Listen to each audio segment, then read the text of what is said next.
Support comes from ServiceNow. We're for people doing the creative work they actually want to do. That's why this ad was written and read by a real person and not AI. You know what people don't want to do? Boring, busy work. Now with AI agents built into the ServiceNow platform, you can automate millions of repetitive tasks in every corner of your business, IT, HR, and more, so your people can focus on the work that they want to do. That's putting AI agents to work for people. It's your turn. Visit ServiceNow.com. At T-Mobile, our critical mission is providing unparalleled 5G coverage for when connectivity is mission critical. Introducing T-Priority, America's best 5G network experience for first responders, even in times of congestion. More capacity, faster speeds, better coverage. T-Priority from T-Mobile, built for tomorrow's emergencies, ready today. Discover more at t-priority.com. For qualifying organizations on eligible rate plans, coverage not available in some areas and may be impacted by emergencies. This episode is brought to you by Peacock. The new Peacock original documentary, Matthew Perry, A Hollywood Tragedy, dives deep into the beloved actor's rise to fame and his tragic death. 5 people, including Perry's personal assistant, 2 medical doctors, and an alleged Hollywood drug dealer known as the Ketamine Queen, were charged with conspiracy to illegally provide Perry with the ketamine. Explore the details of the case in this heartbreaking special, streaming now only on Peacock.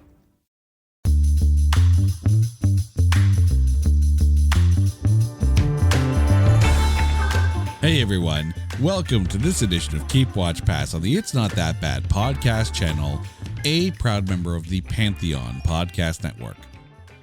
We're going to take a little trip back in time for the next few weeks, decades at a time, because we're going to take a look back at films that were released 10 years ago, 20 years ago, 30 years ago, and the episode today, 40 years ago.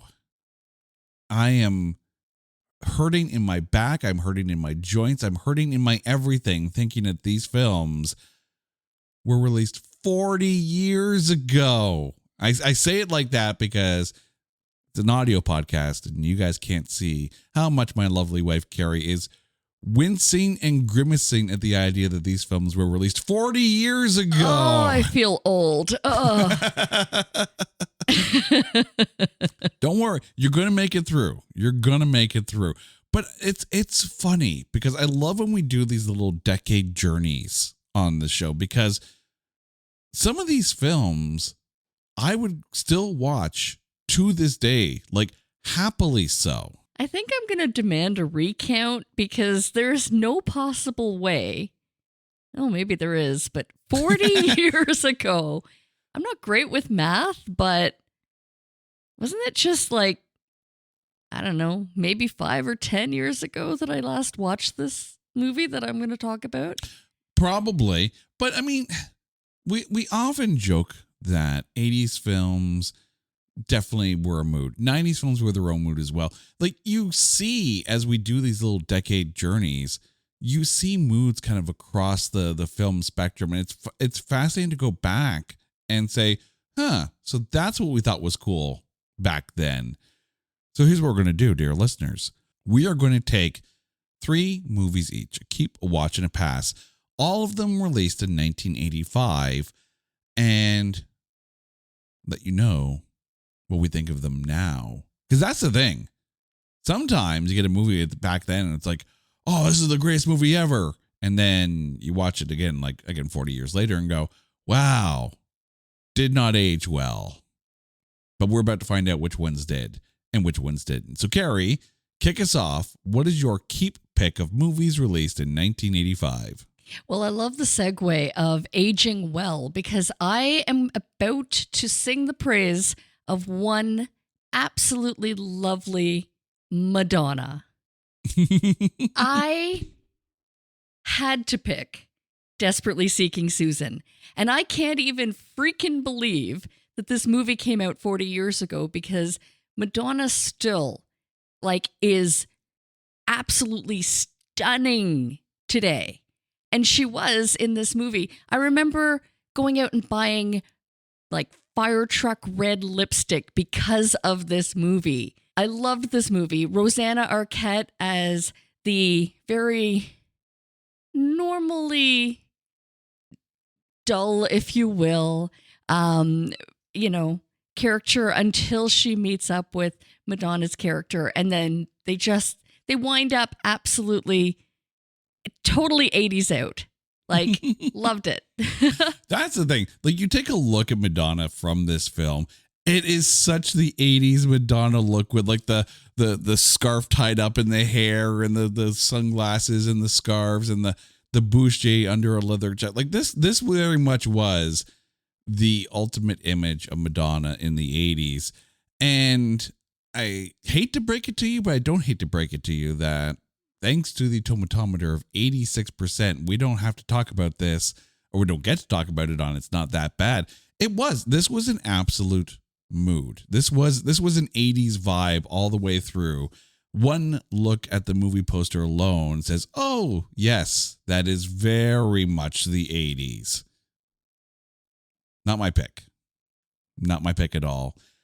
But I know you're going to agree with me when I say that there is no film ever that can beat this adaptation of a board game. I'm talking about Clue. And trust me, they tried with Battleship.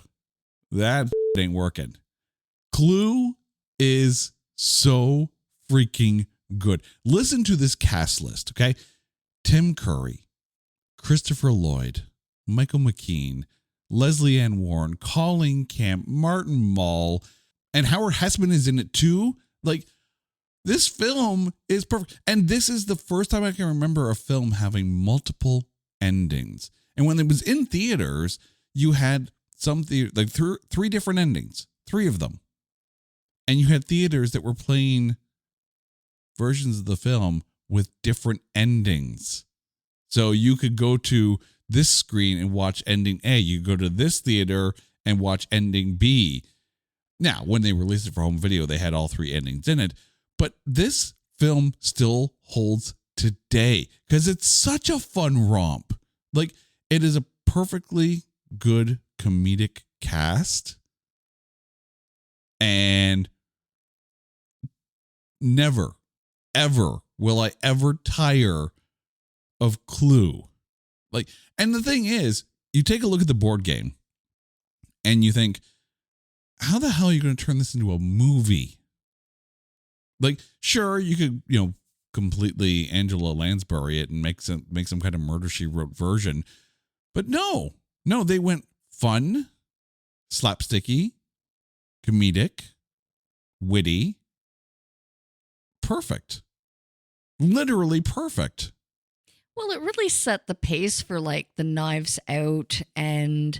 Well, it leaned into everything that was Hercule Poirot and, films like Murder on the Orient Express. That's the one. one. But this is the one that took it to that comedic level. And I think, yes, the Knives Out and the Glass Onion films do kind of lean that way as well. But again, Tim Curry, Christopher Lloyd, Michael McKean, and Howard Hessman, and Leslie Ann Warren. Like, it's a comedy powerhouse. These are masters of their craft. And the funny thing is, and I don't know if it's on your list, but I'll still talk about it anyways. Because I had another movie on my list, and then I ended up knocking it off. 2 films released in 1985, both had Colleen Camp and Howard Hessman in it.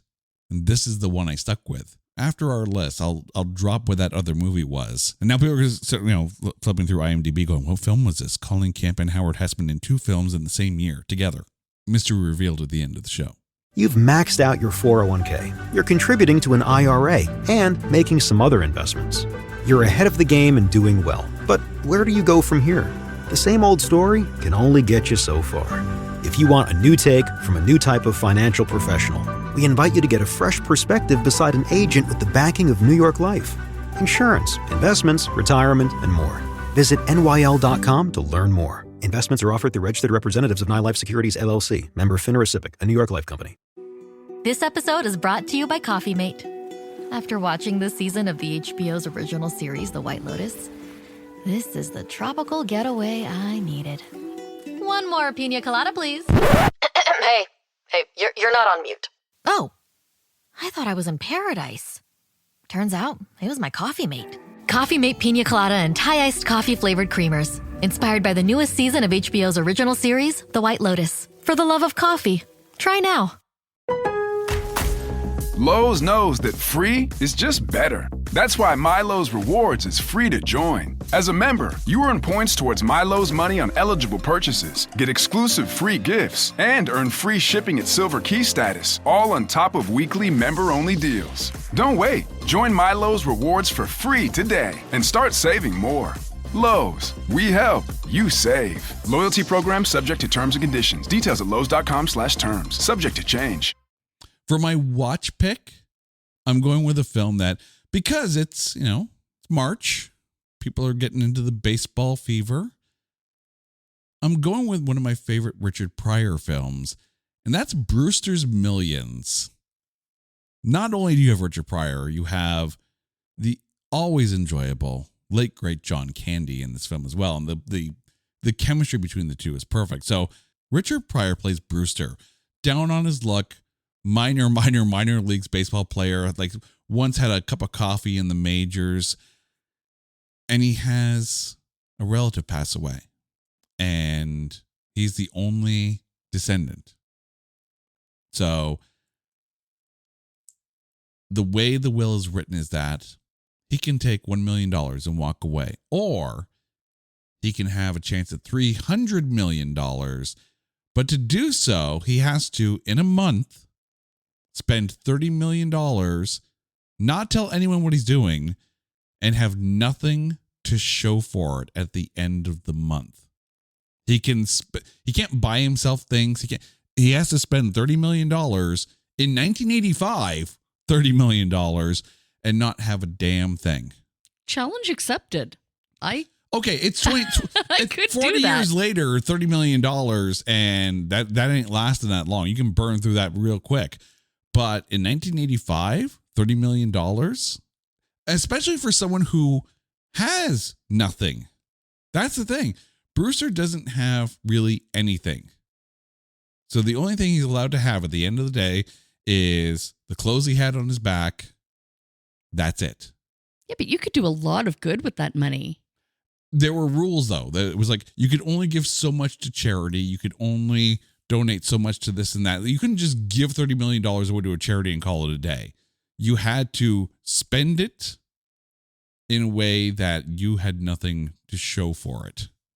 And it's fast. And of course, like you got the people who are trying to not stop him, but they're trying to sabotage him, because then I guess the lawyers get the $300 million. So it's very interesting to watch, and one of my favorite Richard Pryor films. Like I remember going to the drive-in to see The Toy, and it was fun. It was okay. This is better. This was so much better. All right, over to you. What's your watch pick? Okay, so you know that I'm not keen on the horror genre. Okay. It's not usually my go-to. But this movie that I'm about to talk about was forever my go-to horror movie. And that is House. I don't think I've ever seen this. Okay, so it has Richard Mall in it from Night Court. Mm-hmm. And he plays a soldier. So the whole concept is that he lived in this house. It was his house, but I guess he went off to war, perished, and he returns to his house and essentially haunts it or tries to take it back. And so it's, I just remember the line. The rest of the movie is kind of fuzzy because I remember watching it like, forever ago, many years, 40 years ago. But he comes back from the grave and he has this, what are those things called? You pull the pin, a grenade. Mm-hmm. He has a grenade from, I guess, the time in which he served. And he pulls the pin and nothing happens because he's trying to blow up the house or whatever, right? And he pulls the pin, and you got a picture, he's like zombie-like, like clearly he's been living in the ground for several years, right? So kind of decomposing kind of thing. He pulls this pin on the grenade and nothing happens. And he's like, damn it, back from the grave, and I'm all out of ammunition. And anyway, it's just, I remember that line, but again, the rest of the movie, not so clear on. Cheers, I think, if I'm not mistaken, George Wendt was in it. He lived.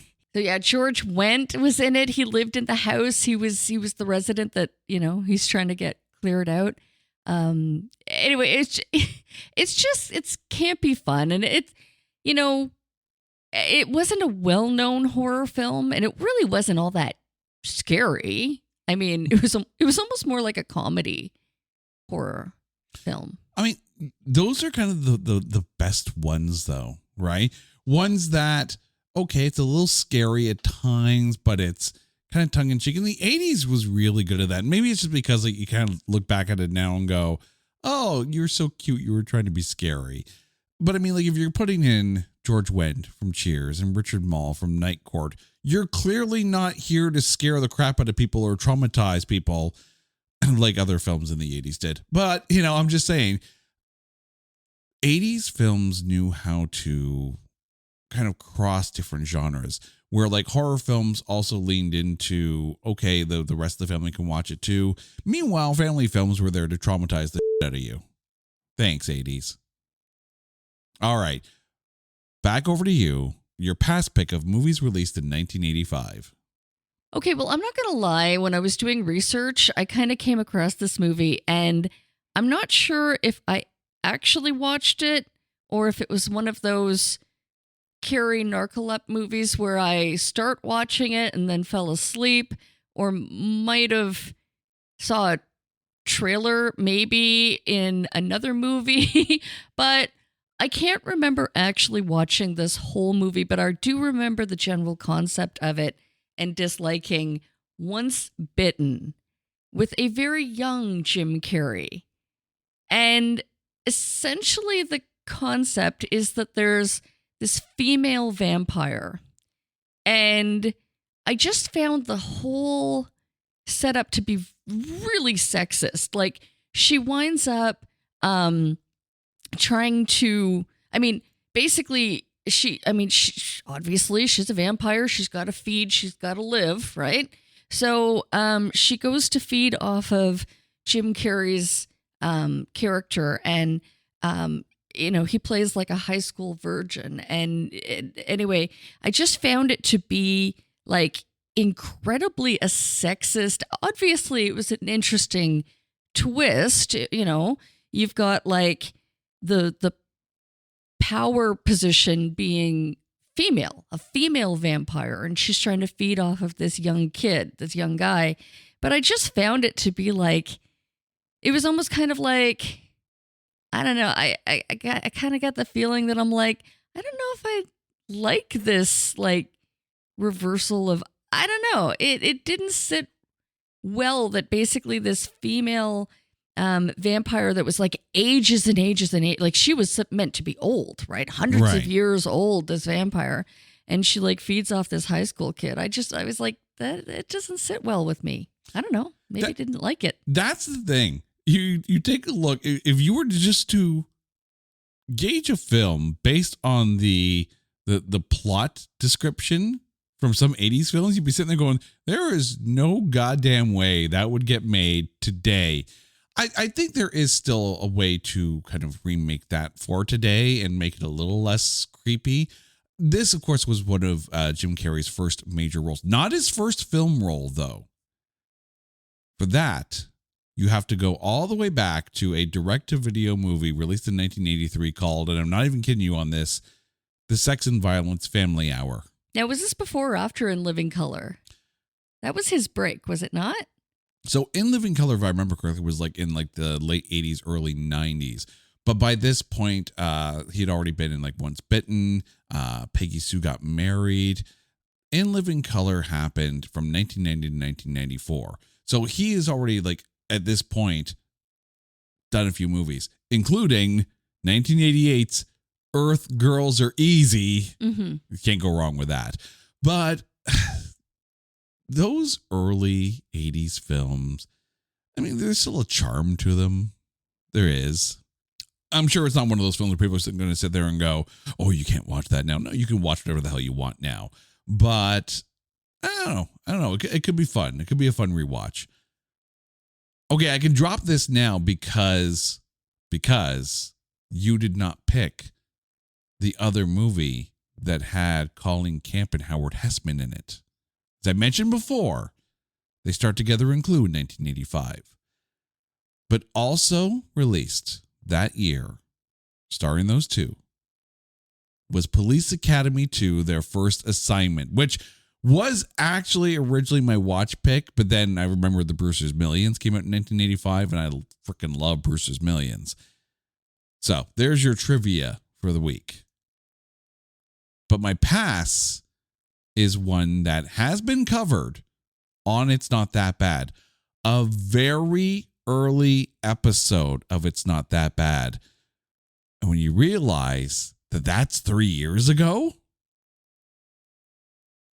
you thought some of these films being released 40 years ago is aging you. We did this episode 3 years ago when I talk about Gymkata. Mm-hmm. Okay. Let me try to narrow this down here. Take a gold medal winning gymnast. Somehow, in some way, you also tie that in with karate or some kind of martial arts.